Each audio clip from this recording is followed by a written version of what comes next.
1. 시사 안드로메다. 시사 안드로메다.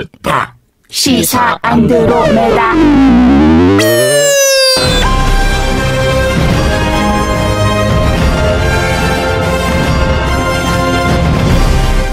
주파수 94.5MHz YTN 라디오 공식 팟캐스트 시사 안드로메다 37번째 방송 시작하겠습니다. 안녕하십니까. 저는 진행을 맡은 이동영 작가고요. 박주원 변호사, 홍상희 기자도 나오셨습니다. 어서 오십시오. 안녕하십니까. 안녕하세요. 예, 11명의 선수가 뛰는 운동 경기가 뭐가 있을까요? 축구 아닙니까? 축구입니다. 네. 국회 안에도 축구팀이 구성됐어요. 어느 축구팀이 있을까? 바른정당. 아이고, 없잖아. 11명 아닙니까?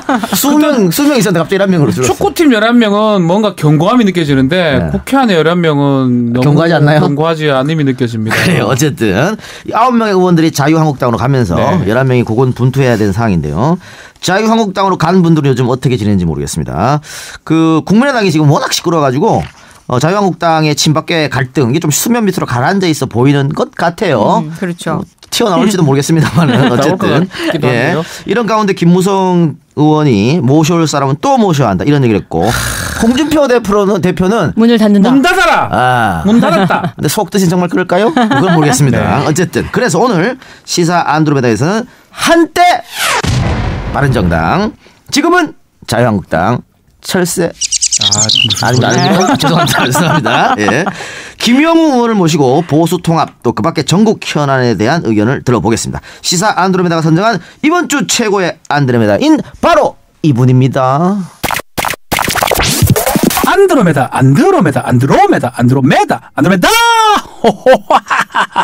죄송합니다. 좀 놀랐지요. 안드로메다에 없어서는 안 될 인기의 주역 이동영 아니고요. 박지훈입니다.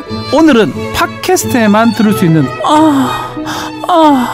홍 기자의 은밀한 뉴스부터 들을 수 있도록 저희가 편집을 좀 해놨습니다. 왜 이러냐고요? 뭐 문제가 생겼냐고요? 그건 아니고요. 실제로 김영우 의원 좀 들어보면 알겠지만 1시간 20분 녹음을 했는데 진지해요. 암만 뭐 시비를 걸어봐도 걸려들지도 않고 웃겨 몰락해도 웃기지도 않고 이야 뭐 이럴 수가 있나 싶을 정도로 이국종 교수 와도 이건 안 됩니다. 죄송합니다. 오늘만 좀 봐주세요. 웃자겠습니까? 좀 봐주세요. 앞에 팟캐 전용 버전 찌라시 재미나게 들으시고요. 평소 좀 많이 욱한다 또 프로 불평러들 좀 많으신데 우리 라디오 전용 코너 초대석은 듣기 싫으면 2배로 들으면 빨리 끝납니다. 시사 안드로메다 팟캐스트용 방송은 한국방송통신심의위원회의 심의 규정을 시발 포토 개시한 안 따라 무시해요. 걱정하지 마세요. 편안하게 들으세요. 오케이?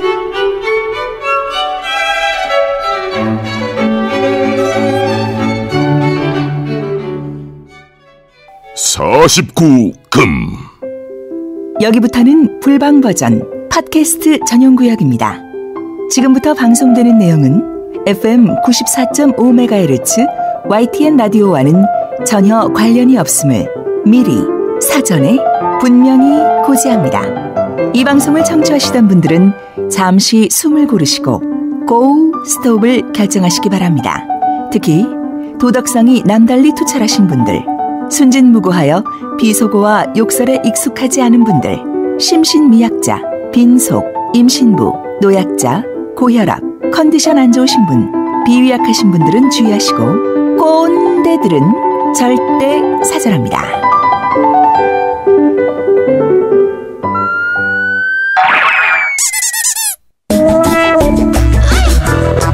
홍 기자의 은밀한 뉴스.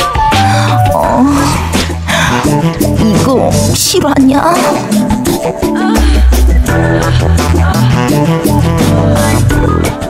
네, 49금 팟캐로 돌아왔습니다. 이거 실화냐? 네.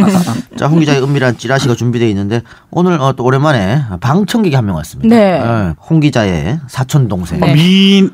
상당한 미인입니다. 시사 안드로메다 팬이라고. 야, 피가 뭐 달라 왜 이래? 피 달라요. 피 다릅니다. 네, 외가쪽이에요. 이종 사촌입니다. 근데 어쨌든 저렇게 이쁜 외모와 달리 박지훈을 좋아한다는.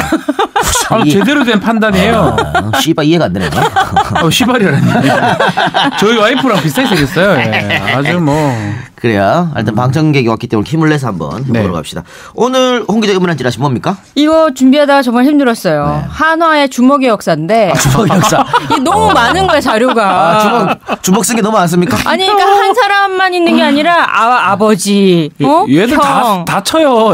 아니 이것만 해도 이거 다 못하겠어요. 이번에 김동선 삼남이죠. 네. 가장 최근 사건 터진 건 뭐 다들 이제 알고 계실 텐데. 그래서 찾아보니까 이분이 또 2017년 갑질의 역사를 여신 분이더라고요. 1월 달에 한 번 했어요. 네. 1월 달에도 강남의 한 술집에서 혼자 술을 마시다가 종업원한테 술병 이렇게 휘두르고 뺨 때리고 머리 때리고 뭐 구속영장도 발부됐어요. 그 지금 집행유예 기간이잖아요. 그렇잖아요. 이 사건으로 징역 8월에 집행유예 2년 받았어요. 네. 그리고 피해자 2명하고 1,000만 원의 합의를 한 것으로 알려졌는데 9월 말에 서울 종로구에서 또 아시다시피 김행장 소속 변호사들이 모여있는 모임에 갔습니다. 이야. 그것도 한 여성 변호사 20대 여성 변호사를 쫓아서 간 걸로 아니면 그 자리에 있다가 뭐 조인했는지 모르겠지만 어쩐지. 그건 뭐 찌라시니까 말할 수 있는 거지만 그렇죠. 지금 찌라시는 그런 것 같아요. 이 자리에 김동선이 참석한 거는 김현장 변호사 중에 뭐 마음에 들어하는 여성 맞아요. 변호사가 있어가지고 네. 그 여성 변호사 때문에 그 자리를 동석했다. 마련했다. 뭐 이런 얘기가. 이런 얘기. 그러면 그렇죠. 상식적으로 동료들한테 잘 보여야 그렇지, 되는 잘 자리잖아요. 보여야지. 잘 보이는 과정에서 네 아버지 뭐 하시노? 가하게 잘 보인 것 같아요. 제가 봤을 때는 특히 이제 아버지를 물어보면 우리 아버지는 하나 김성애이다. 이 얘기를 하기 위해서. 너희 부모님 뭐 하시냐? 그러니까 자기가 더 보일 수 있잖아. 그러다 보니까 좀 오바된 게 아닌가 아니 생각이 들어요. 거기서 왜 친구의 대사를 하냐고 누가 아버지 뭐 하시노 이걸 왜 하냐고. 왜냐면 김동선 씨가 자랑할 게 그거밖에 없어요. 그래요? 뭘 자랑할 수 있겠어? 금메달. 말. 정유라하고 같이 탄 거 있잖아. 아, 그거. 닌 못 타고 댕기러. 난 말 타고 댕긴다. 정유라 때문에 그게 쪽팔려서 말을 못해 그거를 이제. 그래서 여기서 또 변호사 뺨 때리고 다른 여자 변호사는 머리채까지 잡아요. 그 변호사가 이제 유명한 논설위원 뭐 주필의 딸이라는 딸이죠. 소리가 있는데 뭐 네.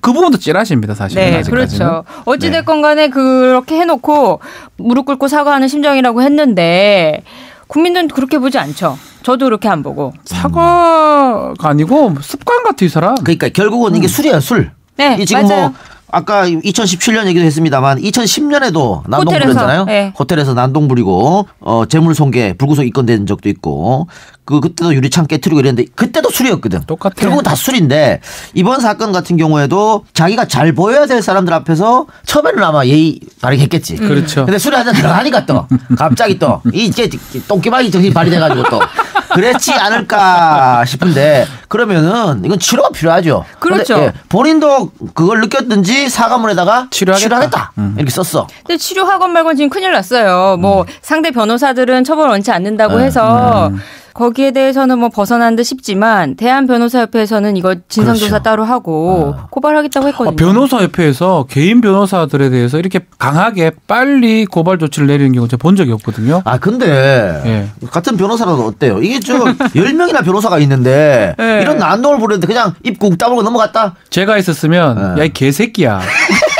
우리 아버지 돌아가셨다 이 씨발로 막 하면서 바로 카죠 저는. 구락치고 있네. 근데 문제가 있어요.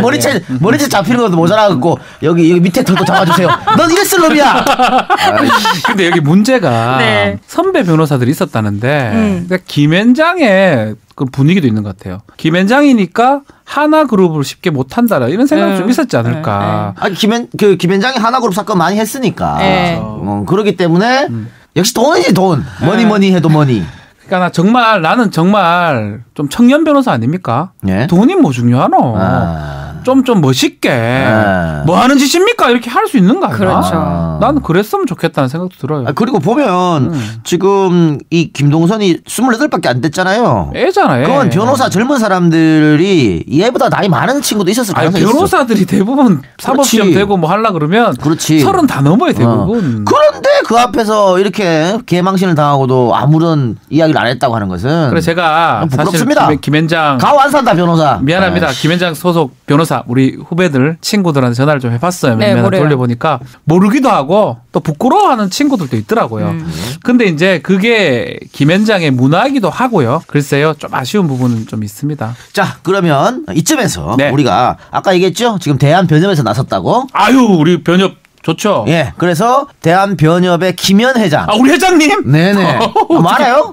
어떻게 연결했대? 알죠. 네, 전화 연결 돼 있습니다. 입장이 어떤지 한번 들어보도록 하겠습니다. 아, 좋은 방송이에요. 자, 김 회장님 나와 계십니까? 예, 안녕하십니까. 아이고, 반갑습니다. 네. 여기 박지훈 변호사 나와 있는데 잘 모르죠? 안다 그러세요. 박지훈 변호사입니다. 텔레비 많이 나오는. 아, 예, 잘 알죠. 네. 회장님, 제가 네. 선거도 제가 도와드리고 뽑았습니다. 아시죠? 예. 네, 저 서울 네, 변호사에 반가워요. 이사하고 있습니다. 네. 지금. 예. 그러시군요. 고생 네네. 많습니다. 네. 예. 자, 우리가 앞에서 이 사건을 좀 설명하면서 변호사들이 조금 창피함을 겪었지 않느냐 이런 얘기도 했는데 네. 그 당시 그 자리에 있었던 변호사들은 아무런 그 이의 제기를 하지 않았는데 이번에 변협 차원에서 나선 이유는 뭡니까?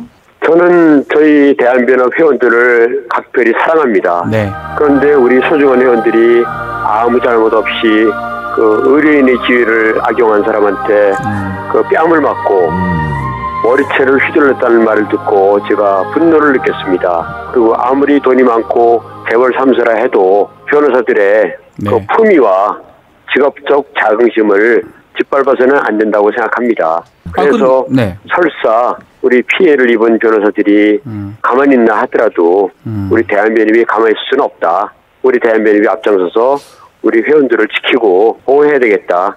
진정조사를 하면서 월요일날 고발장을 제출했습니다. 회장님, 저희 서울 변호사에서 좀 빨리 했었어야 되는데 하여튼 그 회장님, 근데 네. 이게 문제가 잘 아시겠지만 네. 피해자들이 지금 처벌을 원하는지도 알 수 없고 네. 이게 해도 이게 벌금 이상 나오기가 쉽지가 않은 상황으로 보이는데요. 또 증거도 마찬가지고요. 처벌받게 할 수 있을까요? 저희 당초 생각은 네. 김동선 씨가 전과가 있더군요. 집행유예 중이기도 하고요. 네. 전과가 있고요. 지난 네. 1월에 술집에서 네, 양주병으로 종업원 2-3명의 뺨과 머리를 때리고 때렸죠? 잘못하면 죽을 수도 있거든요. 그렇죠. 머리를 때리면. 네. 또 경찰차 잡혀가면서도 경찰한테 포옹을 하고 네. 그 경찰차 시트를 찍고 이래서 아주 질이 안 좋아요.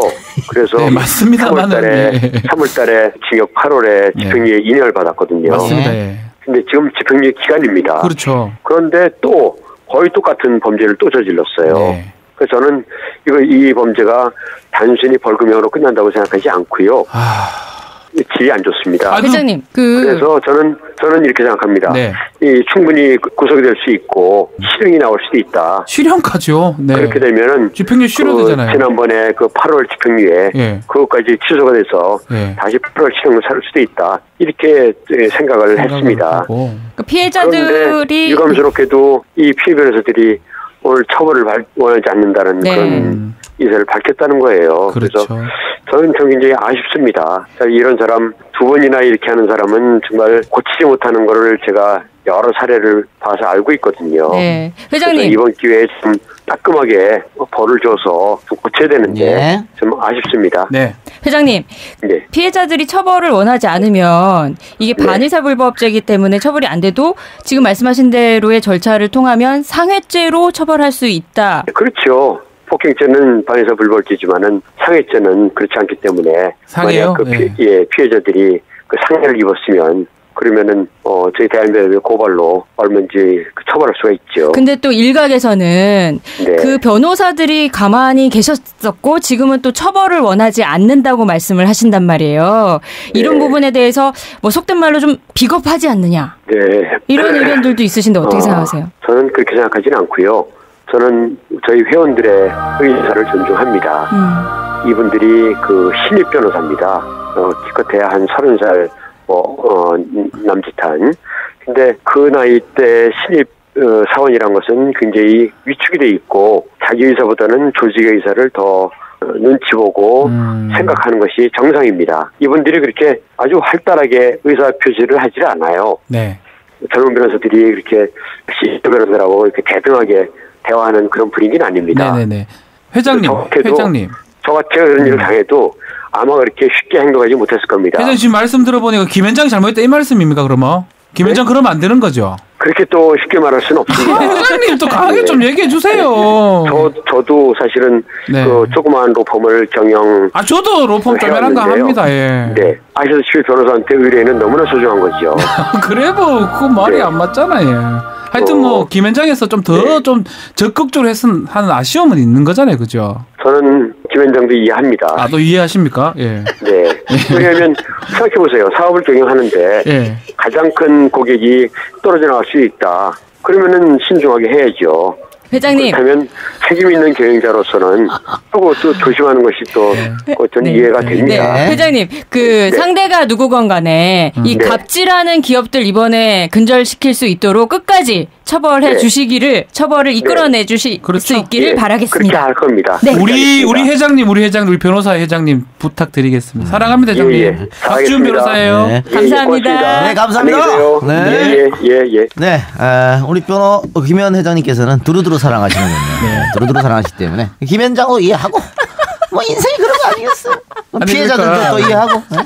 좀 있으면 하나도 이해하시고 김동선까지 이해하실까 봐 조금 걱정이 되긴 한데 근데 그 뜻은 아니죠. 예. 분명히 끝까지 하신다고 약속을 하셨으니까. 끝까지 처벌까지 지켜보겠다고 말씀하셨으니까. 근데 앞서서 김영우 의원이 너무 시간을 많이 끌어가지고요. 오늘 다 못할 것 같고요. 우리 다 못하면 내일 합시다, 내일. 심지어 이거 지금 하나 사건도 다 정리를 못해요. 아버지 알잖아요, 이거. 부모 폭행. 아버지가 아들을 너무 사랑해서 이번 데는 저 둘째 아들이었어요, 김동원 씨. 네네. 당시 하나생명 상무였는데 지금 뭐 하시는지. 그게 청계산 폭행이죠. 그렇죠.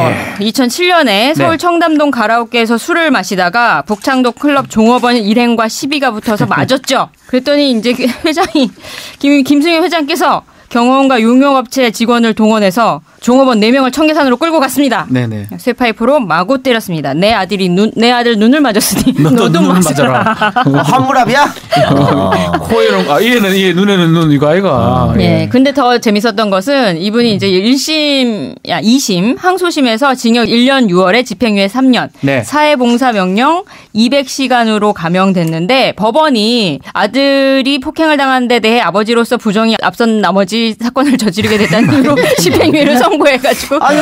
우리 법조인들은 너무 다들 사랑스러워해. 이것도 다 이해하고. 아버지가 아들 걱정해서 보복했는데 왜 괜찮다. 만인을 사랑한다. 왜 판사나 변호사나 검사는 더 좋다. 웃겨 그게. 그 당시 1심에서는 징역 1년 6월에 실형을 선고받자 1심에서 받았죠. 네, 법정에 나올 때 왼쪽 다리를 쓰지 못하고 우울증과 불면증을 알아왔는데 휠체어 없이 움직이기 어려워요. 기억나죠? 휠체어 타고 나오셨죠. 요거 말이죠. 네. 만약에 우리 아버지가 내가 어디 가서 두드려 맞고 우리 아버지가 이런 일을 벌였다. 네. 이거는 분명히 실형납니다. 너가 아버지 5년 받았을 거야.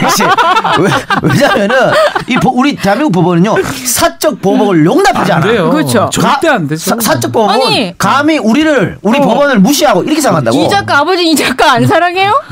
이거 왜 적용이 안 돼? 그러니까 안 돼. 적용이 안 돼. 이거 김승현아 우리 판사들은 다들 사랑하는데 네. 특히 재벌들을 더 사랑한다. 이렇게 보면 되겠죠. 이해하고 다들 이해하지. 아버지의 마음을 이해해야지. 그건 당연히. 이 둘째 아들의 구설수는 이 보복 폭행 사건으로 끝나지 않았습니다. 2011년에 뺑소니 사건. 뺑소니하죠. 서울 청담동의 도로에서 제규어를 몰고 달리다가. 제규어? 네. 재벌 치고는 소소하네 제규어면. 싸나? 그런가요? 제규어가 또 뭔지 봐야겠죠. 뭔 급인지. 근데 SM5 승용차 받고 도망갔어요. 도망가면 이유가 있었겠지. 그냥 도망가지 않았을까? 뭐 때문에 도망갔을까? 그냥 도망갔을까? 술을 먹었을까? 그거는 전혀 모르겠고요. 2014년에는 대마초 피워가지고 또 징역 8월에 집행유예 2년 선고받았는데 그 사건하고는 뭐 관련이 있는지 없는지는 알 수가 없지요. 이거 봐요. 2011년 2월 27일 새벽 5시께 자신의 차로 SM5를 들이받고 톡였잖아요. 네. 그리고 이틀 뒤에 나타났잖아. 이건 술이야. 100% 술입니다. 음주래요. 이창명이죠. 이창명이지. 네. 새벽 5시에 박았어. 도망갈 일이 없어. 새벽 5시까지 술 처먹었다는 얘기고요. 그리고 이틀 뒤에 나타난 거 이틀 뒤에 자수했잖아요. 그러면서 몸에 알코올기가 다 빠졌거든. 그렇죠. 그때 술 안 먹었다면 그만이거든. 이거 조언은 누가 해줬을까? 변호사. 박지훈. 21시간의 묘미라고나 할까요? 어째서 21시간이 다 퍼져가지고 21시간만 있다 오면 알코올이 싹 빠진다는 얘기가 지금 있어서 이틀 있다가 왔다 그러네요. 네, 그리고 2014년에 대마초 사건. 이거는 역시 집행유예를 받았는데. 집행유예 받았죠. 네. 집행유예 받아 이 둘째 아들이 2015년부터 하나그룹에 들어가서 일을 하고 있는데 네. 그 삼남도 하나에서 일을 하다가 지난번 하나 건설이죠. 예, 지난번 사건 때문에 나왔어요. 나와서 예. 지금 아무것도 아니야. 아무것도 아닌데 앞으로 들어가서 하나그룹을 경영하기 좀 어려울 것 같고요. 요 지금 아들이 3명이잖아요. 네. 첫째죠. 첫째는 괜찮아요. 네, 멀쩡해요. 네.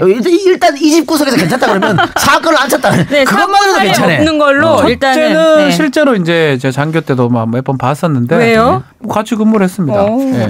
첫째는 뭐 큰 문제가 없고요. 네. 삼남입니다. 뭐 이름이 밝혀졌으니까 네. 김동관 씨가 첫째고, 네네. 김동원 씨가 둘째고요, 김동선 씨가 셋째입니다. 네. 그리고 그 첫째 같은 경우는 지금 드러난 건 전혀 없고, 네. 아니, 또 아주 첫째가 멀쩡하다고 해요. 공부도 잘했고요. 하버드인가 네, 나왔어요. 예. 다행이네요. 아니, 얼굴도 잘생겼어요. 너무 잘생겼어요. 다행이네요. 요거 잘하면 지들 아버지 닮아가서 이제 머리는 좀 까질 기미가 이제 보입니다.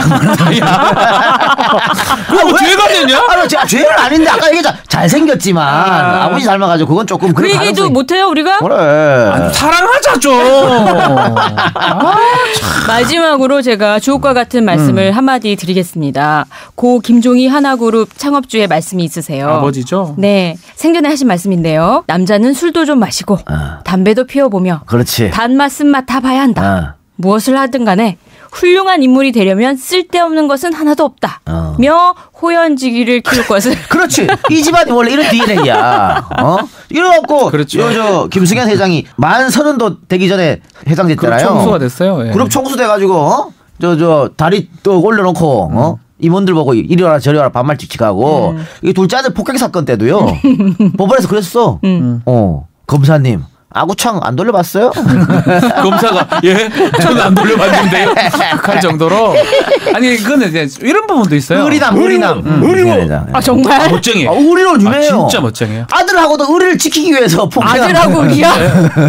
정말 나쁘게 보면 뭐 나쁜 측면도 있지만 또 아는 사람 얘기 들어보니까 의리 하나는 박지훈! 뭐 아니 그게 폭행을 행사하면 절대 안 되죠. 네. 그래서 그런 것들이 아들들한테 교육이 됐고 좀 물러졌을 가능성도 있다. 그러면 식혜 광고나 하나 찍으세요. 예, 식혜. 생각이 좀 듭니다. 의리. 예. 아들 그래서 하나 사원이 의리야. 그렇다면서요. 진짜요? 거기 심지어 나는 진짜인지 모르겠는데 이렇게 써있대. 의리 없는 자 죽어야 된다. 뭐 이런 게 사원이래요. 야, 나 죽겠다. 아, 믿거나 말거나. 그러다 가면 죽겠다. 그렇죠. 그런데 글쎄요. 동생이 또 빙그레 회장이잖아요. 김호연. 그렇죠. 예, 빙그레하고 이제 하나하고 그 같은 그거죠. 옛날에 야구단도 빙그레 이글스에서 하나 이글스로 바뀌었었고 하나 이글스 야구단도 좀 지금 그런 분위기예요. 의리야? 의리 그러니까 하나 출신들을 많이 써요.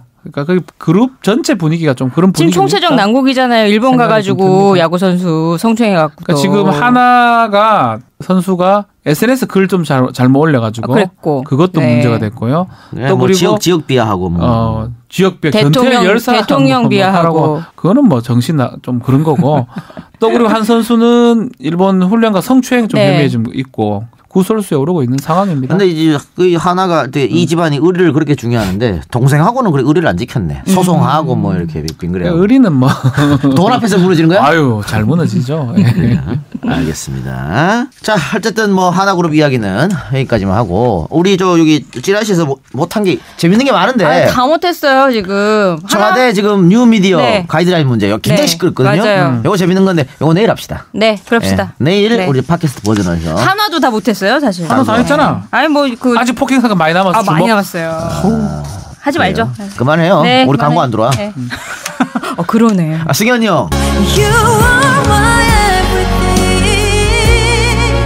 우리가 이 정도 빨아줬으면 우리한테 광고 좀 줘. 이거 빨아준 거야 이게. 야, 빨아준 거 아니야? 아, 의리 얘기해줬잖아, 의리. 야, 승현이 사랑한다 그래 빨리. 아니, 첫째 아들이 그룹을 물려받을 거 아니에요. 네. 첫째 아들이 잘한다 그러더라고. 나 동관 씨 정말 좋아해. 김동관 씨. 늦었어. 나 군에 같이 있었거든. 늦었어. 아주 좋아합니다. 예. 우리 다이너마이트 광고 한번 주세요. 잘 터집니다. 하나삼 다이너마이트. 의리! 빵빵 터집니다. 알겠습니다. 자, 오늘 방송은 그러면 여기서 마치고 내일은 누구 나옵니까? 내일 제가 좋아해 맞지 않는 남배우 나오십니다. 아이씨, 방송 망치겠네 또. 아이. 다이너마이트가 오는군요. 방송을 망친 다이너마이트. 내일 방송에 출연하는군요. 알겠습니다. 그럼 내일 남태우 씨 모시고 방송 진행하도록 하고요. 기대해 주시고 그러면 저희는 내일 뵙겠습니다. 오늘 하루 대단히 수고하셨습니다. 고맙습니다. 수고하셨습니다. 홍상입니다. 사랑해. 밖에서는 박수 받았고 안에서는 징계 대상이었죠. 해당 얘기가 돼버리는 겁니다. 이래서는 안 됩니다. 제가 갇혀 있습니다. 힘들었습니다. 네. 김 의원님 생각 없으십니까? 나갈 생각 없습니까? 뭐 경기도지사 이런 거. 아 저요? 네. 인지도가 사실 약해요. 이거 어떻게 그렇게 잘하세요? 겸손하게 스스로. 인지도 좀 올려드리겠습니다. 아마 쉽지 않을 겁니다. 아닙니다. 인지도 팍팍 올려드리겠습니다. 아니 그 운동했다고 하니까 태권도를 좀 잘하셨어요? 잘했죠. 제가 이거 쉽게 잘했다고. 제 꿈이 태권도장, 관장. 관장하는 게 이제는 말할 네. 수 있다. 이 YTN 기자 할 때요. 방송 사고가 한두 번이 아니었죠. 잘 안 들립니다. 네, 여보세요. 뭐라고요? 이 두 번의 탈당인데요. 절대 자주 할 게 아니더라고요. 뭐 겪어보니까 김무성이 좋습니까? 홍준표가 좋습니까? 추억 속의 MB인데 능력이 있는 분이다.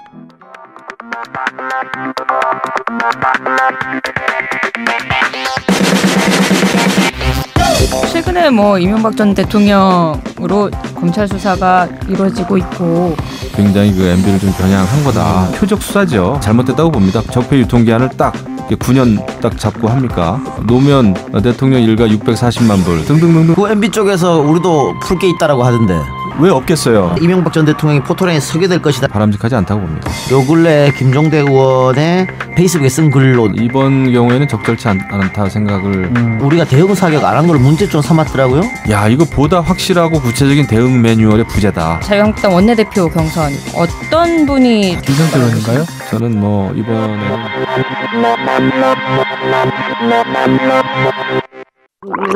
시사 안드로메다 시사 안드로메다 시사 안드로메다 시사 안드로메다 시사 안드로메다.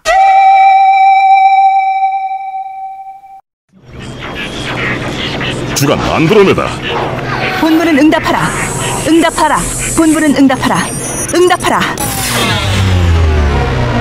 네, 국회 국방위원장 맡고 있는 자유한국당 김영호 의원 나오셨습니다.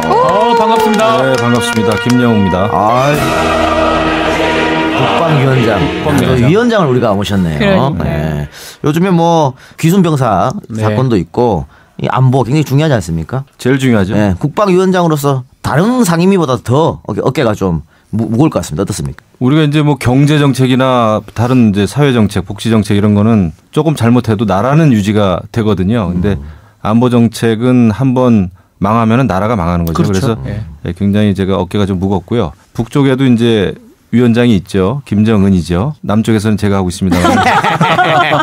말을 잘 안 듣네요. 국방위원장 같은 급수의 국방위원장. 예. 그런데 올해도 국정감사가 있었습니다만 작년 국정감사에 김용호 국방위원장이 자유한국당이 당시에 보이콧했었거든요. 네. 국회 보이콧, 정세균 의장 발언 뭐 이런 것 때문에. 근데 안 된다. 그건 그거고 국정감사는 맞다. 해야 된다. 이러면서 혼자 자리를 딱 지키고 있었어요. 맞아요. 그래서 좀 박수를 받는 모습이 결기가 있었거든요. 있었다고 네. 생각도 들었어요. 밖에서는 박수 받았고 안에서는 징계 대상이었죠. 해당 얘기가 돼버리는 겁니까? 해당 얘기죠. 왜냐하면 그때 국정감사 보이콧이 당시는 이제 새누리당이라는 그렇죠. 이름이었죠. 나 시들했습니다. 예, 그때 이제 당론으로 보이콧을 했는데 제가 굳이 들어가가지고 국정감사 해야 된다 그랬거든요. 왜냐하면은 국방의 시계는 멈출 수 없다. 이런 그 생각에서 그리고 국회가 국정감사를 하는 것은 너무나 당연한 의무이자 책무입니다. 그렇죠. 예, 그 권리라고만 생각하면 안 되죠. 그래서 제가 들어갔는데 그때 아주 시급했죠. 그러니까 저는 당시 야당 국방위원장인 줄 알았어요. 아니 여당 의원들이 다 이게 몸으로 막았을 때 이래서는 안 됩니다. 제가 갇혀 있습니다. 이게 너무 멋있었던 샤우팅. 멋있다는 건 네. 멋있다 얘기를 해야 됩니다. 그럼. 정말 멋있었습니다. 예. 힘들었습니다. 네. 그래요. 근데 제 이 이력을 보니까 처음 알았어. YTN 출신이네요. 네. 어차피 편안함을 오늘 오셔가지고 스튜디오에서 자기 집처럼. 편안해 하시던데요. 예, 편치 않습니다. 요 YTN 속사장을 몰라서 그러시네. 그래? YTN 출신이라고 특혜 준 거 아닙니까? 아닙니다. 자유한국당 116명 국회의원 중에서 콕 집어서 김용호 의원만. 진짜로? 아니요, 그렇지 않아요. 그렇지 않습니까? 네, 왜냐면 제가 들어올 때는 안 계셨었고요. 뭐 아까 선배님이랑 깍듯이 모시더만. 기수 막 묻더만. 사실은 제가 국회 출입한 지는 오래됐지만 네. 국회 출입하는 기자들이 의원님들을 보고 선배라고 불러요. 그렇죠. 예, 예. 근데 저는 그 문화를 아직도 이해를 할 수가 없거든요. 저도 이해가 안 됩니다. 예, 네. 저도 그래서 의원님이라 불렀는데 오직 한 분은 선배라고 진짜 불러야 하는 선배네요. 거예요. 진짜 네. 선배니까. 그렇군요. 네. 자, 어쨌든 특혜는 없었습니다. 특혜는 없었다는 걸로. 예. 이제 뭐 얘기 좀 해야 될 것 네. 같아요. 자유한국당으로 복당한 게 9일 날이었죠. 보름 정도 지났는데 아마 몇몇 특히 장제원 의원을 비롯해서 몇몇 의원들 텃세 없었습니까? 친박 의원들하고는 또 어땠습니까 관계가? 장제원 의원 등 저한테 텃세 부릴 위치가 아닙니다. 그 저는 이제 18대 때부터 또 의원을 해왔고 네. 지금 18, 19, 20대인데요. 저도 이제 뭐 3선 의원 됐습니다만은 이제 앞으로 이제 해야 될 일이 많으니까 우리가 서로 그런 걸 해야 되고 지금 또 예산 시즌입니다. 네. 그렇죠. 그 예산 생각해야 되고 또 저는 국방위원장이기 때문에 텃세 생각할 틈이 없어요. 예. 텃세 없다고 하는데 그 입당식 할 때 1시간 반 기다리게 했지 않습니까? 그게 텃세 아닙니까? 모양새 그거? 이상하던데. 1시간 반 기다린 기억은 없는데요, 저는. 입당식 갔을 때 네. 그 원래 시간보다 회의가 있다고 연기되고 이랬었잖아요. 아, 홍준표 그게 이제 대표가. 제가 좀 늦게 갔는데 일부러 늦게 하셨던데. 저는 국방 관계에 된 일이 있어가지고 네. 제가 눈치가 굉장히 빠른 모양입니다. 그러시네요. 아니 그때 김무성 그 전 대표 표정이 안 좋더라고. 와, 이렇게 정말 기다리는데. 화나는 것 같은데요. 그분 원래 이제 조금 요새 진지한 분이니까 네. 저는 뭐 그렇게 생각을 합니다. 그분도 정치 오래 하신 그 선배고요. 네. 근데 아마 회의가 덜 끝나기 때문에 우리는 늘 정치 무슨 원내 회의다, 최고 회의다 이런 거는 예정보다 좀 늦게 끝나거든요. 네.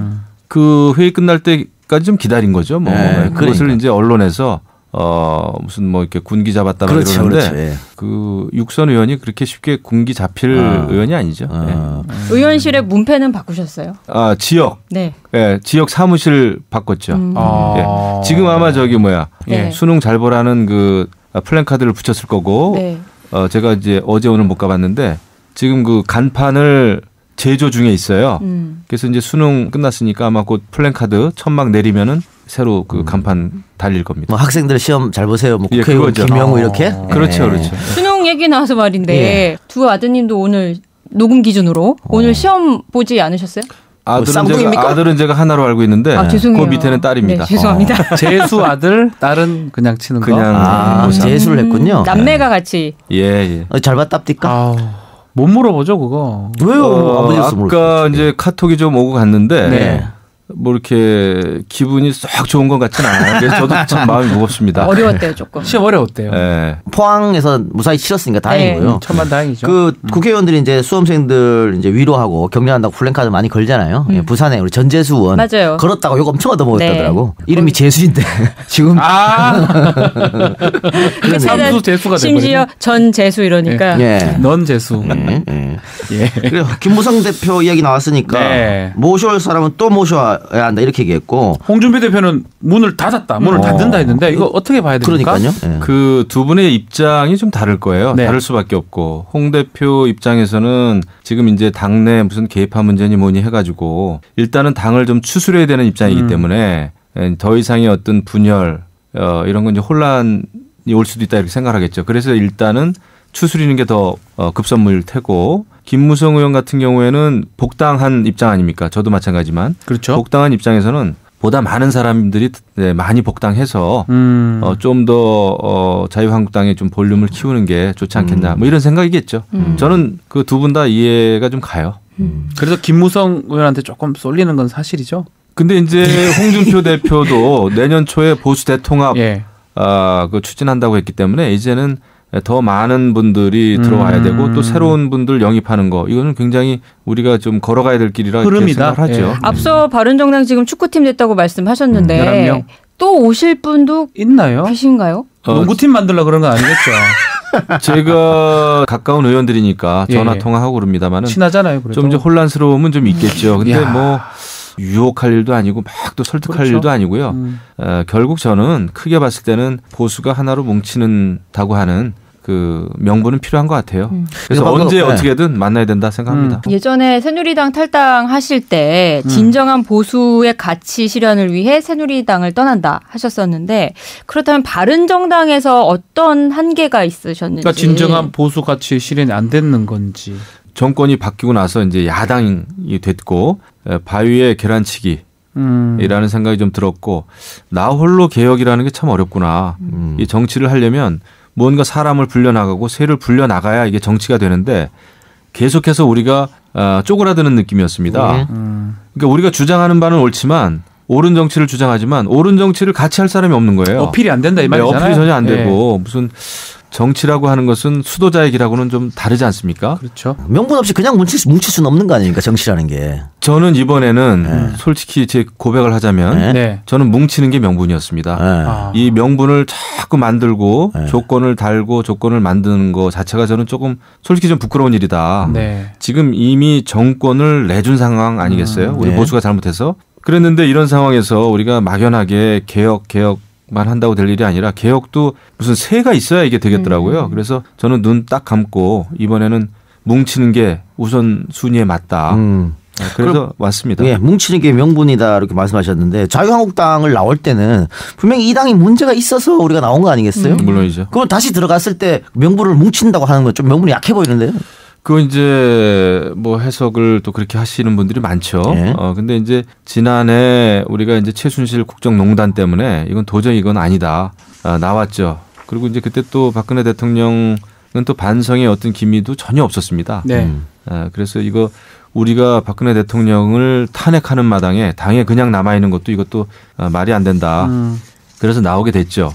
근데 그 이후에는 결국은 정권을 내주게 되지 않았습니까? 이게 새로운 현실이죠. 그래서 그야말로 정치는 살아있는 생물이라는 말을 제가 실감하는데 우리가 박근혜 대통령을 탄핵한 것도 뭐 떳떳하고 뭐 잘한 일이다. 뭐 크게 자랑하고 싶지도 않고 자랑할 일도 아니에요. 하지만 지금 중요한 것은 보수가 정권을 내줬기 때문에 네. 이제는 뭉쳐서 지금 사실 현 정부는 보수 해체 작업을 하고 있지 않습니까? 말이 적폐청산이지 저는 거의 보수 해체 작업이라고 생각이 돼요. 이런 상황에서는 보수가 좀 더 뭉쳐서 지금 이대로는 앞으로 지방선거건 총선이건 차기 대선이건 저는 희망 없다고 봐요. 희망이 없으니까 네, 희망 없어요. 들어가서 네, 희망 없습니다. 그렇기 때문에 이번에 뭉쳐서 좀 개혁을 하자. 뭐 저는 그런 입장입니다. 그런 말씀이면 지금 자유한국당에 있는 친박계 의원들이라 부르는 분들 그런 분들하고는 트러블이 없겠네요. 저는 뭐 입당한 다음에 거의 만난 적이 없어요. 네.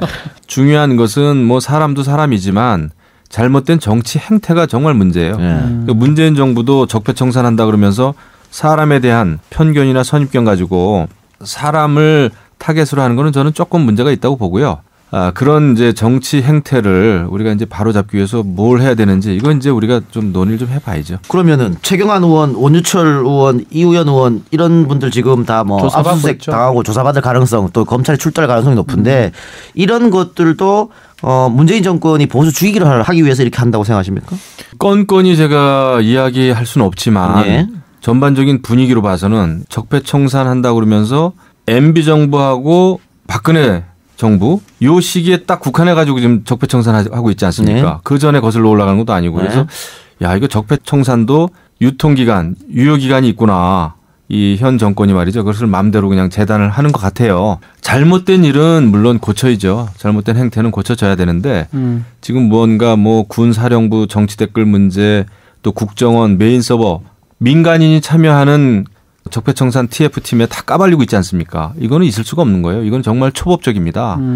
이렇게 돼가지고는 나라 안보를 지키는 국정원이나 우리 군이 정말 저는 허약해지지 않을까 이런 걱정을 하는 거예요. 이거 굉장히 문제입니다. 네. 걱정돼요. 근데 뭐 그렇게 걱정하시겠지만은 뭐 적폐청산은 계속해서 이게 뭐 멈춰주지 않을 것 같아요. 진행될 것 같은데요. 네. 당 분위기는 어떻습니까? 지금 한 명 한 명 이렇게 약간 겁을 먹거나 조금 의기소침하신 의원들도 있나요? 다음 차례는 나 아니야? 뭐 이런 거. 예. 그러니까 이게 반갑지 않죠. 예. 문재인 정부가 잘못된 것을 바로잡겠다는 그 대의 명분에야 어떻게 우리가 거부를 하겠습니까? 그건 필요한 거죠. 또 정권이 바뀔 때마다 그런 걸 해왔습니다. 관행적으로. 근데 이 사람을 이렇게 겨냥하고 특히 안보, 정보 이런 기관들을 흔들면 누가 좋아하겠어요? 북에 있는 위원장이죠. 김정은이죠. 저는 이거는 좀 문제가 있다고 봅니다. 정도껏 해야죠. 그러면은 이제 지방선거가 얼마 안 남았잖아요. 네. 이 뭉쳐서 좀 몸집도 불리고 이게 지방선거를 대비한다고도 볼 수 있을 텐데 네. 당장 내일 선거가 치러진다고 하면 자유한국당이 이길 것이 몇 군데 안 보이거든요. 자신 없습니다. 아. 내일 치러지면 당연히 자신 없죠. 우리가 이제 그래서 걸어가야 될 길이 저는 멀고 험하다 생각을 하는데 세를 불린다고 하는 게 국회의원 숫자만 불린다고 해서 되는 게 아니고 좋은 분들이 많이 들어와야 되겠죠. 그리고 국민들이 볼 때 자유한국당에 좀 그래도 마음을 좀 줘야 되겠다. 근데 저는 아직 멀었다고 봐요. 엊그저께 정말 그 정권을 뺏겼는데 뺏길만 하니까 뺏긴 거거든요. 네. 예, 그래서 자성도 저는 같이 해야 된다 이렇게 생각합니다. 우리가 네. 뭘 어떻게 바꿔야 될지 이것도 이제 머리 싸매고 좀 의논을 해야 되죠. 지방선 아까 잠깐 얘기했습니다만 원래 인재도요 되는 집 있는 집에 몰리거든요. 그래서 지금 민주당 같은 경우에는 그거는 뭐 사람 너무 많아. 예, 너무 많아요. 지금. 다들 민주당 간판 달고 이제 지방선거 나가려고 네. 그런 얘기 많은데 자유한국당의 문을 두드리는 사람들 혹은 자유한국당에서 먼저 손을 내미는 사람들 어떻게 좀 있습니까? 그래도 관심을 갖는 사람들이 있습니다. 있어요. 근데 관심을 갖는 사람을 무조건 뭐 같이 할 수는 없고 예. 우리는 이제 좋은 분들을 영입하기 위한 기준도 좀 세우고 또 얼마 전에 인재영입위원장도 이제 새로 선임이 된 걸로 제가 알고 있기 때문에 이제 그런 분들이 같이 좀 나서줘야죠. 김 의원님 생각 없으십니까? 나갈 생각 없습니까? 뭐 경기도지사 이런 거. 아 저요? 네. 저는 아직 그럴 시기가 아닙니다. 국방위원장 하셔야 되기 그리고 때문에. 그럼요. 국방위원장 해야 되고 말씀이 또 이따가 나올지도 모르겠는데 제가 네. 삼선 의원이긴 합니다만 네. 인지도가 사실 약해요. 이거 어떻게 그렇게 잘하세요? 또 네, 겸손하게 스스로 말씀을 아니 저도 인지도 뭐 10년 있지요. 왜 국회의원 했는데 그러십니까? 모르겠어요. 근데 네. 이거는 뭐 제 생각입니다만은 예. 이거 참 정상적으로 정치해가지고는 인지도 올리기 쉽지 않습니다. 네. 예, 막말을 하거나 튀거나 장정은 의원처럼 막 소리 질러야 돼요. 뭔가 해야 되는데 근데 저는 뭐 그런 스타일은 또 아니에요. 그렇죠. 또 제가 여태까지 쌓아온 이미지도 또 그런 또 스타일도 아니고. 그렇죠. 근데 그렇죠. 사람이 이미지를 한꺼번에 바꿀 수가 없어요. 네. 바꿔서도 안 되고. 네. 저는 한 번에 뭐 인지도 올리려고 막 이상한 정치인 되고 싶지 않습니다. 인지도 좀 올려드리겠습니다. 프로필을 제가 말씀을 좀 드리겠습니다. 아마 쉽지 않을 겁니다. 아닙니다. 인지도 팍팍 올려드리겠습니다. 아닌데 우리 저 네. 원래 한 오프닝 토크 5분 하고 프로필 들어가는데 20분 했어요. 할 말이 많은가 자, 봐요. 인지도 네. 제가 팍팍 올려드리겠습니다. 김영우. 1967년 1월생입니다. 경기도 포천 출생이고요. 어릴 적 꿈이 태권도 금메달리스트입니다. 아유, 그래요? 올림픽에서 메달을 따면 연금이 나온다는 얘기를 듣고 식구들을 편하게 좀 해야 되겠다는 생각에 계속 했는데 중학교 때부터 운동을 접고 공부로 방향을 전환했습니다. 이 이야기 들어보면 그 예. 집안 형편이 좋지는 않은 것 같았네요. 예. 집안은 좀 어려웠죠.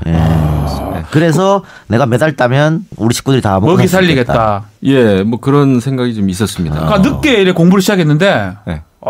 고려대학교 근데 정치학과 누가 들으면 공부 엄청 잘한 줄 알겠어요. 잘한 거죠. 죄송합니다. 예.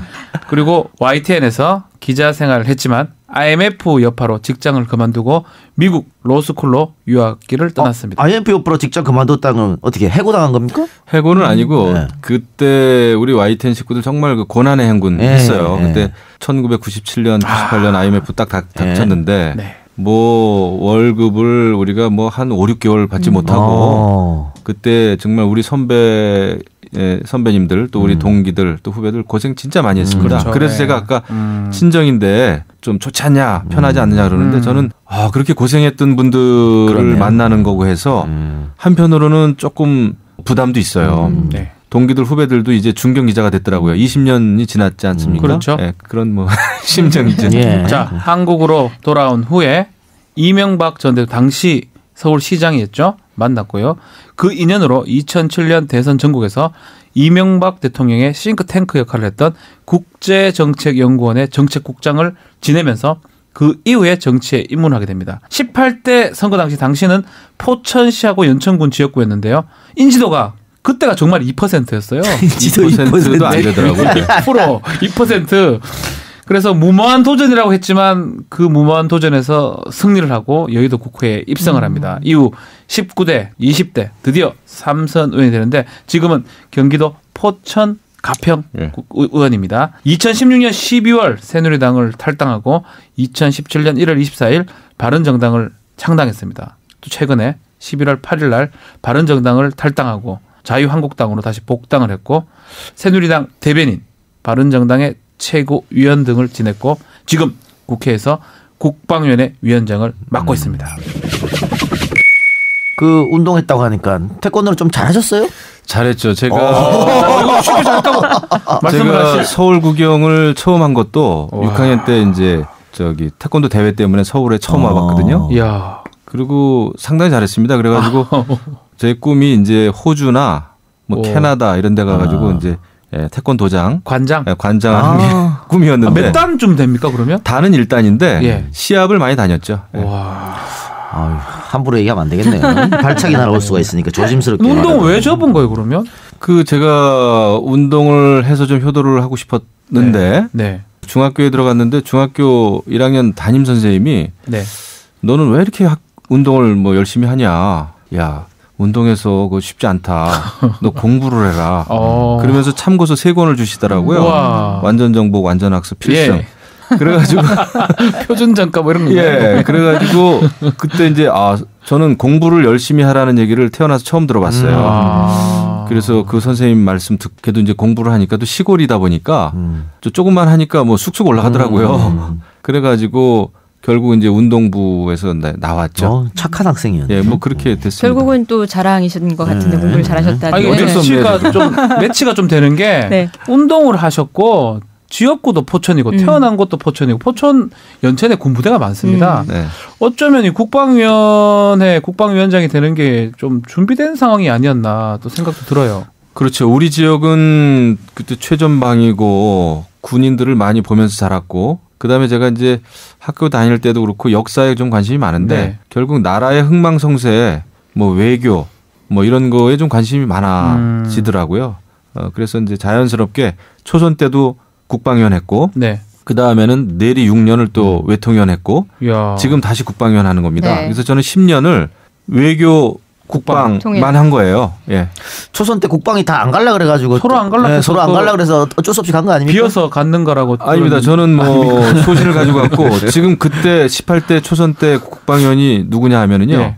김무성, 서청원, 유승민. 박지원. 아니에요. 그때 그분은 안 계셨고 뭐 지금 이렇게 좀 지금 시끄러운 분들이 그때 다 국방위원 했어요. 그때 제가 많이 배웠습니다. 그분들한테.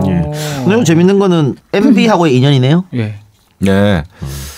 MB 저기 미국 갔다 와서 MB 그때 이제 당시 서울시장이었죠. 서울시장께서 그 전에 만들었던 그 개인 연구소가 있었어요. 네. 정책연구소. 거기에 이제 자리가 하나 비어가지고 그것을 누가 저를 이제 소개를 시켜줬습니다. 그래가지고 들어가게 됐어요. 네, 그래가지고 여기까지 왔죠. 최근에 뭐 이명박 전 대통령으로 검찰 수사가 이루어지고 있고 수사망이 좁혀지고도 있는데 네. 이런 수사에 대해서는 어떻게 보세요? MB 쪽에서 정치 보복이라고 이야기했는데. 저도 굉장히 그 정치 보복의 느낌이 있죠. 네. 왜냐하면은 특히 MB 정부를 많이 겨냥하고 이게 어떤 정책 무슨 뭐 부정부패라든지 이런 것을 제도적으로 바로잡겠다고 하는 적폐청산이 아니라 완전히 그 시대에 있었던 모든 정보 활동 그런 어떤 정보 활동이 기록되어 있는 국정원의 메인 서버를 그냥 일반 그 민간인들한테 까발기고 말이죠. 거기에서 무슨 뭐 NLL 정상회담 그 대화록이 뭐 공개된 뭐 취지라든지 아니면 그 당시에 또 무슨 언론사 세무 조사건에 대한 거 이런 것을 다시 무슨 파헤친다든지 그러니까 이런 거 보면은 다분히 그냥 그 MB를 겨냥한 거다라는 생각이 많이 들어요. 그리고 국가안보실장 했던 국방부 장관을 했던 김관진 예. 전 장관을 구속부터 먼저 시키고 그리고 다른 것도 아닌 부정부패도 아닌 무슨 정치적인 댓글을 무슨 사주한 것처럼 이렇게 뭐 언론에도 막 나오고 이러지 않습니까? 굉장히 그 MB를 좀 겨냥한 거다 이런 느낌을 받습니다. 그러니까 MB를 겨냥해서 수사를 뭐 했든 어쨌든 이 국정원이 정치 댓글 선거 전에 달고 사이버 사령부가 달고 블랙리스트하고 이런 거 민주주의의 근간을 흔드는 거 아니냐 이거는 수사해야 되는 거 아니냐 지적도 있어요. 그러면 네. 잘못된 부분에 대해서는 실무적인 차원에서 그것을 좀 고치고 네. 또 책임을 지고 해야지 마치 지금 이제 언론에 이렇게 나오고 흘리는 거 보면은 정치적인 댓글을 달기 위해서 사이버 사령부를 강화시키고 뭐 거기에 맞는 사람을 뽑으라고 마치 MB가 김관진 실장한테 시킨 것처럼 이렇게 막 나온단 말이죠. 그게 아닙니까? 아니 제가 알 수는 없지만은 그렇게 가정을 하고 수사를 하면 안 되죠. 그리고 그 당시에는 여러분도 아시겠습니다마는 2010년도에는 북한이 천안함 폭침시키고 연평도 포격하고 나서 북한이 엄청나게 사이버 전력 부대를 증강하기 시작했어요. 대남 심리전을 엄청 할 때입니다. 당연히 대통령으로서 또 김관진 실장으로서는 사이버 사령부를 강화해야지 그걸 안 하는 것은 책임 방기하는 거죠 오히려. 근데 그것을 마치 정치적인 댓글을 달기 위해서 그렇게 한 것이냐 이렇게 오해를 불러일으키는 것은 저는 정말 맞지 않다고 봐요. 문제는 결국은 증거들도 있는 상황이고. 그때 지금 이렇게 나오는 거 보면 예. 그 기소장에도 이렇게 제가 보면은 뭐 정치적인 댓글은 그렇게 많지 않다는 거 아닙니까? 그리고 정치적인 댓글도 주로 제주 그 해군 기지하고 네. 한미 FTA 관련해서 뭐 이제 달았다는 거 아니에요? 예, 제가 뭐 자세히 알진 못합니다만은 북한이 대남 심리전을 하고 사이버 공간을 점령해 간다 이렇게 생각했을 때 뭐 사이버 사령부에서 그런 거에 좀 대처를 했겠죠. 무슨 뭐 가명을 쓴다든지 해가지고 하는 것은 잘못된 일이죠. 하지만 그것은 그것을 이제 고치거나 거기에 대한 것을 이제 바로잡으면 되지. 이것을 대통령이 시킨 것으로 마치 이렇게 못을 박아놓고 하는 것은 표적 수사죠. 그래서 저는 잘못됐다고 봅니다. 그리고 어떻게 적폐라는 게 딱 그냥 그 이명박 박근혜 정부에서만 일어난 것처럼 이렇게 적폐 유통기한을 딱 9년 딱 잡고 합니까? 그 전에 있었던 거에 대해서는 아무런 얘기 없잖아요. 상식적으로 소급을 해가면 직전 거를 하는 게 수사가 맞잖아요. 직전 지금 전전 정권까지 하는 게 문제 아닙니까? 거기까지 딱 하는 게 좀 뭐 공정하게 딱 맞아 보이긴 한데 제가 그거 누가 그 권력자가 정합니까? 그 기간을? 그러니까 저는 그래서는 안 된다고 봐요. 하는 게 예. 댓글 수사라든지 뭐 해외 비자금 의혹이라든지 다시 지금 불거진 BBK라든지 네. 어찌됐건 국민적인 의혹이 있는 건 사실이에요. 그렇죠. 국민적 여론도 높은 것 같아요. 수사해야 국민적인 된다. 의혹이나 80% 이상이 여론을 찬성하는데. 만들어가는 거 아닙니까? 예. 그렇다면은 지금 보수 쪽에서 의문 제기하는 것도 많잖아요. 노무현 대통령 일가 640만 불, 네. 또 1심에 수사와 관련된 사항 등등등등 얼마나 많습니까? 그런 것도 그럼 똑같이 해야죠. 그 MB 쪽에서 우리도 풀 게 있다라고 하던데. 왜 없겠어요? 제가 뭐 알 수는 없지만 제가 뭐 청와대에서 일한 것도 아니고 하지만은 풀 게 있다 없다 이것은 굉장히 저급한 이건 어떤 정권이든 간에 적폐청산이 너무 고삐 풀린 망아지처럼 너무 많이 나아가면 자기 보호 본능이라는 게 누구나 있지 않습니까? 자기 보호 본능. 네. 그렇게 되면 좀 서로 이게 자존심 싸움이 되고 격화가 되면 우리나라는 도대체 어디로 가라는 건지. 그러니까 100번 안 되는 양보하더라도 거죠. 국민들이 이게 우리 촛불 뭐 혁명이라 그러잖아요. 국민들이 이거 하라고 했으면 국민의 뜻을 좀 받들어야 되는 거 아닌가요? 어제 문재인 대통령께서 뭐라고 말씀하셨죠? YS 서거 2주기 때 통합과 화합을 네. 엄청 강조하셨어요. 그것만 실천하시면 됩니다. 더 이상 전 정부에 대해서 그런 어떤 모든 것을 적폐로 과거 자체를 지금 적폐로 몰아붙이는 거잖아요. 그리고 모든 정부 부처에 적폐청산위원회 만들어가지고 네. 또 외부 인사 다수 참여시켜가지고 모든 기록 다 까발리고 그러면 대한민국이 어디로 가느냐 이거를 걱정해야 될 때죠. 그럼 기훈 의원님 지금 하고 있는 적폐청산 이런 수사 이런 건 지금 중단해야 된다고 보십니까? 그만해야 된다고 생각하시는 건가요? 적절히 해야 되고 그다음에 적절히? 제도 개선에 초점을 맞춰야죠. 알겠습니다. 그러면 정동원 전 의원 같은 경우에는 결국에 이명박 전 대통령이 포토라인에 서게 될 것이다 얘기했는데 어떻게 보세요 거기에 대해서? 저는 뭐 적절한 언급이라고 생각하지 않습니다. 그럼 안 쓸 거라고 안 쓴다. 봅니까? 저는 뭐 바람직하지 않다고 봅니다. 예. 자, 그럼 요거는 이제 팟캐스트용인데 네. 이거 한번 이제는 말할 수 있다. 어려운 거 아니니까 네. 차분하게 재밌게 해주세요. 이 YTN 기자 할 때요. 네. 잊지 못할 사고의 기억이 있다면서요. 방송 사고가 한두 번이 아니었죠. 그때는 성수대교도 무너졌고 삼풍백화점 무너졌을 때 제가 이제 사회부에 있었는데 제가 정말 크게 당혹스러웠던 것은 네. 삼풍 백화점 예. 무너졌을 때 이게 생방인데 94년인가 그렇죠. 예. 생방이라는 게 참 어려워요. 근데 원고가 전혀 없을 때인데 그때 그 지하에 무너진 콘크리트 더미에서 사람들이 구조됐을 때예요. 네. 처음 막 그것을 이야기하다가 제가 현장 상황에 대해서 잘 몰랐어요. 네. 방송을 하는 중에 너무 자세하게 물어보더만요. 그 앵커가. 네. 도저히 자신이 없어가지고 제가 한번 전화를 이거 잘 안 들립니다. 네 여보세요 뭐라고요? 그러고 한번 끊은 적이 있습니다. 일부러요? 네 도저히 그 생방송인데 이어갈 수가 없더만요. 생방 중에 전화 끊었네. 예, 지금 같으면은 네. 그냥 다른 얘기도 그쵸. 막 해도 되는데 네. 그때는 고지시켜가지고 연기를 하신 거네요. 쇼를 자기 하시네. 보호 본능이라는 게 있지 않습니까? 쇼를 하신 자의식이었죠. 거네. 예. 네. 자 그러면 이 두 번의 탈당인데요. 뒷얘기 좀 없습니까? 여기서만 여기서만 털어놓을 수 있는 이야기. 거. 딴 데 말고 우리 안드로메다에서 털어놓을 수 있는 얘기 없습니까? 두 번의 탈당. 네. 이게 참 뭐 가슴 아픈 얘기죠. 예. 제가 당을 탈당하고 또 두 번이나 이제 탈당을 하게 됐죠, 결국은. 네. 두 번째 탈당은 이제 복당과 동시에 결국 이루어졌습니다만은 복당이 됐죠. 예. 절대 자주 할 게 아니더라고요. 네. 그리고 같이 움직였던 사람들하고 정말 얘기도 많이 하고 네. 고민 많이 했습니다. 근데 두 번째 제가 탈당하면서 복당할 때의 고민은 나름대로 우리 지역에서 10년 동안 저를 도와주신 분들이 많이 있어요. 근데 또 보수 지역인데 그분들 중에는 또 출마해야 될 분들도 있고요. 그래서 눈 딱 감고 일단은 보수가 뭉치자. 내가 너무 고민을 많이 하거나 명분을 만들려고 하지 말자. 참 복잡한 감정입니다. 심정이죠. 나의 정치적 동지 유승민하고 김무성, 왜 나는 김무성을 택했는가? 제가 누구를 따라 나왔거나 따라 들어간 거는 절대 아닙니다. 저도 이제 그런 연조는 좀 지났고요. 선수 높은 선배를 따라다니는 정치는 저는 뭐 그렇게 한 적도 없고 앞으로도 할 생각은 없습니다. 다만 정치적인 입장이나 생각이 좀 비슷했다 이렇게 생각합니다. 김무성하고 예. 뭐 겪어보니까 김무성이 좋습니까? 홍준표가 좋습니까? 그 두 분은 제가 초선 때 국방위원 같이 했다고 그랬죠. 네네. 그 두 분은 참 다릅니다. 많이 다릅니다. 네, 많이 저희가 다릅니다. 봐도. 예. 뭐 더 이상 말씀드리는 거는 네. 제가 손해일 것 같아요. 추억 속의 MB인데 이명박 서울시장은 어떤 사람? 이런 사람이었다? 일단 능력이 있는 분이다라는 생각엔 변함이 없습니다. 여러 어떤 가지 측면에서요? 일을 이렇게 할 때 늘 실무 책임자를 선호하는 경향이 있고요. 실무 책임자한테 보고를 많이 받아서 빈틈없이 좀 준비하는 게 있고 그다음에 뭐 평창 올림픽, 동계 올림픽 유치할 때도 굉장히 에피소드가 많은 걸로 제가 알고 있어요. 그거 하기 위해서 또 외국 IOC 위원들을 잘 아는 우리 기업인들을 따로 막 급파해 가지고 보내고 그 로비 같은 거 할 때 보면은 정말 그런 것은 아마 예전에 기업을 했을 때 그 노하우가 있어서 그런지 그런 거 굉장히 빈틈없이 하시는 분이다 이렇게 생각합니다. 팟캐 버전으로 하나만 더 말씀을 드릴게요. 의원님 부인 되시는 분이 또 기자세요. 저도 잘 알고. YTN? 네. 외교통일 쪽으로 일을 많이 하셨고요. 그냥 크리스탈이라고만 해두겠습니다. 그분이 굉장히 이렇게.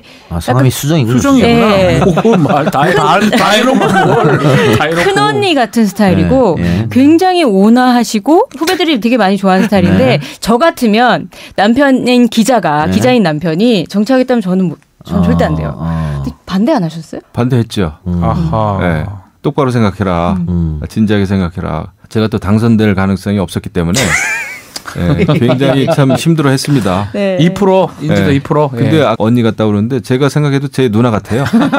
그래서 그냥 편하게 생각하고 의논을 많이 했는데 그래도 잘 이해해줘서 고맙게 그럼 생각하고 있습니다. 그 2% 지지율일 때는 어떻게 당선이 되신 거예요? 아무래도 지역에는 어르신들이 좀 굉장히 중요한 분들이죠. 그래서 경로당 열심히 찾아다녔고 이게 아무리 좋은 소문을 내려고 해도 그 짧은 시간이 되지 않습니다. 오히려 어르신들 한 분 한 분 노인회장 되시는 분들, 원로 되시는 분들 찾아뵙고 진솔하게 말씀드린 거. 그다음에 또 하나는 그 당시에 좀 새로운 인물에 대한 그 열망이 좀 있었어요. 지역에서. 근데 제가 좀 젊지 않습니까? 그래가지고 그게 좀 맞아 떨어졌죠. 새누리당 강세 지역이기 때문에 새누리당 간판이 효과를 많이 본 거 아닌가요? 봤습니다. 네. 솔직하게 또 말씀하시죠. 다른 얘기 사실입니다. 다른 얘기 한번 해봅시다. 그 국방위원회 계시고 국방위원장이니까 정의당의 김종대 의원도 국방위죠. 네. 네.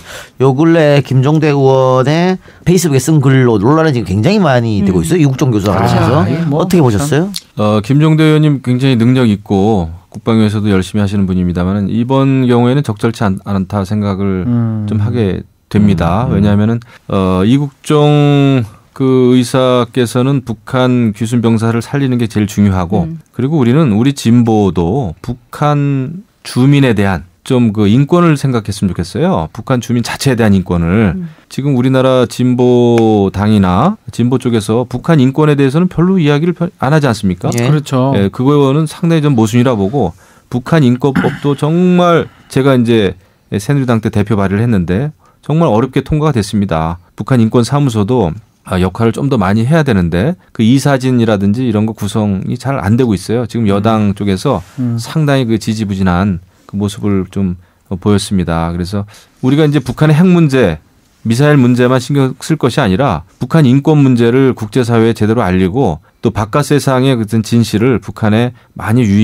정보를 유입을 시켜야 됩니다. 북한 핵 문제 절대 그대로는 안 풀려요. 이거 절대 그렇습니다. 제가 생각할 때는 북한 안에서의 변화 이게 굉장히 중요하죠. 그래서 그러니까, 김종대 의원님 또 그런 거 좀 신경을 더 쓰면 좋지 않을까. 김종대 의원님도 인권 얘기를 하긴 하셨어요. 네, 병사 인권 얘기했죠. 병사 인권 했지만 지금 말씀은 인권의 초점을 다른 데 맞춰야 된다. 이거죠. 말고. 북한의 인권을 저는 좀 더 크게 생각하라는 겁니다. 이번에 북한 병사 귀순자에 대한 인권뿐만 아니라 북한이 이렇게 힘들다는 거죠. 북한 주민들은 우리는 흔히 풍부한 북한 노동력이라 그럽니다만은 북한 주민들은 거의 다 환자예요. 결핵 환자 또 기생충 뭐 전부 환자입니다. 그러니까 북한이 이렇게 열악하다는 것을 우리가 좀 알아야 되고 이런 문제를 어떻게 해결할 건지 이제 그렇게 좀 더 크게 신경을 쓰자는 거죠. 네. 그런데 그게 뭐 국회에서 인권법 통과시키면 그게 뭐 이루어집니까?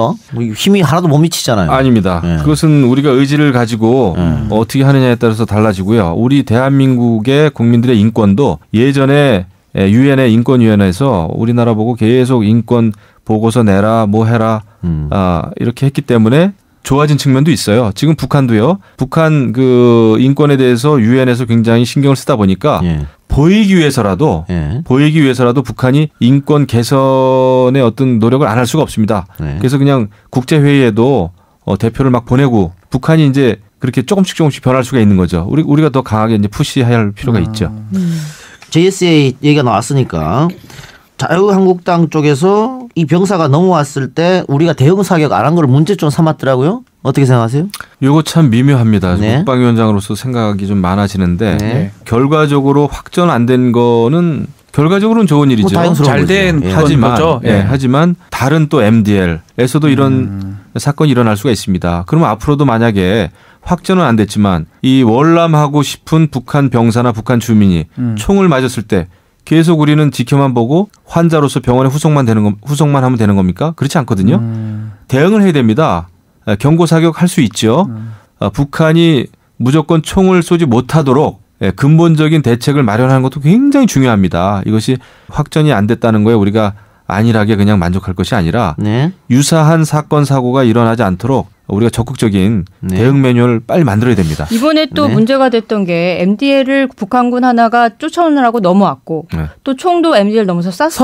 선발고 넘어왔어. 근데 제재 수단이 마땅치 않단 말이에요. 그렇죠. 뭐 이미 북한은 정전협정에 인정 안 하기 때문에. 정전협정 위반이 맞는데. 여기는 어떻게 우리가 대응을 해야 된다고? 전화선도 다 끊었는데 뭐 앞으로 우리가 제재 수단이 마땅한 게 아니라 저는 정부의 강력한 의지가 지금 좀 의구심이 들어요. 정전협정을 위반했다면 강력하게 유엔하고 국제 무슨 형사 재판소가 됐든 대북 심리전 더욱더 강력하게 해야 됩니다. 이거 위반했잖아요. 위반했는데 아무 일도 없었던 것처럼 그냥 이렇게 하면 안 됩니다. 그리고 지금 남북 군사회담 하자. 이런 것이 다시 일어나지 않도록 재발 방지를 위해서 11월 27일인가요? 예. 네, 제 기억에 거기서 이제 판문점에서 회담을 제의를 해놓은 상태입니다. 유엔사가. 네. 북한은 여기에 반드시 응해야 됩니다. 그런데 지금 우리 정부는 지금 북한이 정전협정 위반한 거에 대해서 뚜렷한 무슨 뭐가 없어요. 성명서도 없고 규탄 뭐도 없고. 그래서 저는 이제 국방위에서도 좀 그런 걸 좀 하려고 하는데 정부가 강력한 의지를 갖는 게 굉장히 중요합니다. 그것을 국제사회가 보는 거죠. 그러니까 지금 대화 수단이 다 끊어졌잖아요. 지금 전화 통지문도 끊어져서 이번에 구두로 유엔사에서 뭐 경고하겠다 이랬다고 하는데 이런 것 때문이라도 조금씩 대화를 해나가야 되는 거 아닙니까? 채널을 가동해야 되는 거 아닌가요? 군사회담은 우리가 하자고 계속 제의를 해놓은 상태잖아요. 예. 북한이 응하지 않을 뿐이죠. 그래. 그러면은 한국군이 대처한 거는 좀 잘못됐다고 봐야 되니 대응 사격을 했어야 된다고 생각하시는 아쉬움이 있습니다. 아쉬움이 있고 유엔사 같은 경우에는 확전을 안 하고 평화를 지키는 거 그것을 최우선적으로 사고합니다. 하지만 남북이 대치한 상황에서 우리 군의 입장은 좀 달라야 된다. 동서독도 주민들이 베를린 장벽 넘을 때 총 쏜 사람들 다 나중에 처벌하지 않았습니까? 이런 거 다 우리가 기록에 남겨야 되죠. 글쎄요, 우리가 귀순 병사를 포복으로 두 부사관이 데리고 오고 대대장은 뒤쪽에서 업무 사격 준비하고 있고 만약에 그때 총이 날아왔으면 아마 대응 사격 하지 않았을까? 그래서 우리한테 쏘는 거니까. 예. 그리고 아마 우리 군은 보니까 귀순 병사가 총 맞고 뛰어왔는데 한동안은 어디에 있는지를 찾지를 못했다는 거 아닙니까? 그렇죠. 찾다 못 찾아서 결국은 TOD라고 하는 그 열상 탐지기로 탐지를 했는데 그러니까 놓친 거죠. 왜냐하면 북한 군들이 동영상 보시면 아시겠습니다만 경계병들이 몇 명이 또 막 많이 모였잖아요. 거기에 대응하느라고 아마 이제 귀순 병사에 대해서는 신경을 좀 많이 못 쓴 것 같아요. 그래서 나중에 찾긴 했습니다만은. 근데 저는 야, 이거 보다 확실하고 구체적인 대응 매뉴얼의 부재다. 예? 저는 이런 생각을 했습니다. 자, 시간이 얼마 안 남았습니다. 네. 좀 마지막 질문 또 몇 개만 더 드리고 끝낼 텐데요. 자유한국당으로 돌아가셨으니까 그 지난 대선 때 바른정당의 유승민 후보를 찍은 젊은이들이 상당히 많습니다. 많죠. 원래 보수 쪽에다가 표를 안 주는 게 젊은 층의 특징인데 저번 대선은 달랐단 말이죠. 그런데 지금 자유한국당으로 복당하면서 그 젊은 표가 다시 또 이탈할 조짐을 좀 보이고 있어요. 결국은 자유한국당은 TK에 혹은 60대 이상 표만 믿고 있는 거 아니냐 이런 지적 어떻게 보십니까? 그게 이제 우리가 극복해야 될 약점이라고 봅니다. 소홀해 왔죠. 청년들한테. 정말 청년들하고 그 진솔한 대화 이런 걸 해야 될 겁니다. 이게 그냥 보여주기식 그런 뭐 대화나 이런 거는 이제 먹지도 않고요. 예. 네. 솔직하게 여태까지 잘못한 것을 조금 자성하면서 네. 좋은 프로그램을 저는 만들어야 된다고 봅니다. 다음 달에 자유한국당 원내대표 경선 있잖아요. 있죠. 뭐 친박 대 비박의 대결이다 이런 말도 있고. 김성태, 홍문종, 이주영이죠. 네. 예. 어떤 분이 당을 젊고 참신하게 이끌어갈 수 김성태 있을까요? 의원인가요? 가장 그 치열하고 예측하기 어렵고 정말 그 힘든 선거가 원내 선거거든요. 원내대표. 예. 네. 왜냐하면 뭐 다들 그냥 선거의 달인들인데 지역에서 몇 번씩 국회의원 한 분들인데 그런 분들을 대상으로 하는 또 선거니 얼마나 오죽하겠어요. 그렇죠. 예, 그러니까 뭐 예측하기도 힘든데 어쨌거나 저는 뭐 이번에는 당을 좀 화합으로 이끌면서도 힘있게 좀 밀어붙일 수 있는 분이 됐으면 좋겠다 생각이 드는데 누가 되든 어깨가 굉장히 무거울 겁니다. 그래요. 자, 그럼 마지막으로 지금 지역구가 원래 아까 말씀드렸처럼 새누리당 강세 지역이었습니다. 자유한국당 이름 바뀌었지만 그런데 이 박근혜 국정농단 사건이 터지고 전국적으로 자유한국당 인기가 없었어요. 지금 지역구는 어떻습니까? 우리는 지난 4월 달에 포천시장 또 도의원 재보궐선거가 있었어요. 예. 그때 이제 저는 바른정당이었죠. 근데 뭐 자유한국당이 포천시장으로 당선이 또 됐습니다. 그러니까 다른 지역에 비해서는 좀 보수적이죠. 그런데 뭐 지금 절대 안도할 그런 상황은 아니죠. 네, 말씀 잘 들었고요. 자, 마지막으로 우리 엔딩곡 어떤 곡을 오늘 선곡하셨습니까? 이등병의 편지라는 노래를 좋아합니다. 네. 국방위원장이잖아요. 아니 근데 저 장교 출신이잖아요. 장교는 뭐 군인 출신 아니에요. 아니 뭐 소위에 편지하든지 이런 거를. 아니 장교 출신도 우리 병사들의 마음을 이해를 못한 것 같아서. 다 하죠. 다 합니까? 예. 네. 합니다. 왜 못해요? 예. 선곡 이유가 따로 있으세요? 네. 국방위원장인 거 빼고. 아니 그 가사가 좋아요. 그래서 조금 1, 2년 있으면 또 아들을 또 보내야 되니까. 그렇죠. 그렇죠. 그래 우리 김 의원이 선정해 주신 김광석의 이등병의 편지 들으면서 저희는 내일 오늘 방송 마치고 내일 찾아뵙도록 하겠습니다. 오늘 김 의원님 안드로메다 찾아주셔서 대단히 고맙습니다. 네, 다음에 감사합니다. 또 뵙겠습니다. 감사합니다. 감사합니다. 집 떠나와 열차 타고 훈련 원곡은 YTN 라디오 매주 토요일과 일요일 밤 11시 20분에 확인하세요. 시사 안드로메다.